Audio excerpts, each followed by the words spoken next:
दर्शकमा यति बेला राष्ट्रिय स्वतन्त्र पार्टी दाङ क्षेत्र नम्बर 1 बाट आकांक्षी उम्मेदवार 4 जना एकैसाथ हुनुहुन्छ।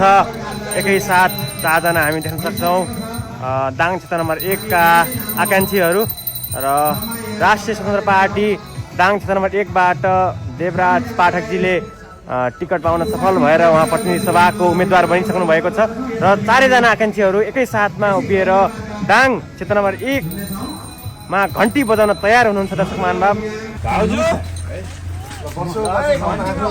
यो जिन्दगी नै एक हिसाबले आधा उमेर नै शैक्षिक संस्थामा एउटा विद्यार्थीहरू राम्रा उत्पादन गर्नमा काम गर्नुभयो। अब चाहिँ देशलाई नै केही गर्नुपर्छ भनेर आउनु भएको छ।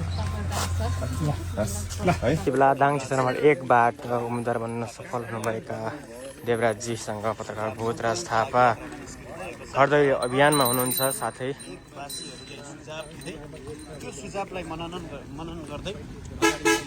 गाडी गाडी साइड साइड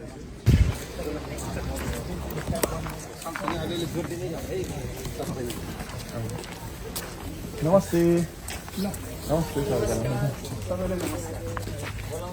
ल उहाँ चाहिँ चिन्न घन्टी ल्याएर राष्ट्रिय स्वतन्त्र पार्टीबाट आउनु भएको छ। देवराज पाठकजी हुनुहुन्छ।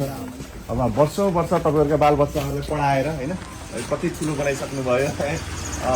उहाँले चाहिँ अब केही तपाईँहरूका लागि केही राम्रो होस् भन्ने हिसाबले आउनु भएको छ।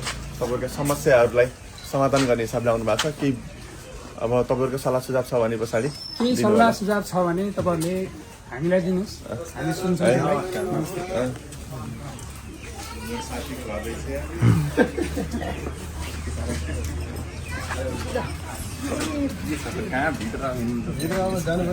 बुवाले केही भन्नु चाहनुहुन्छ कि कस्तो लाग्यो?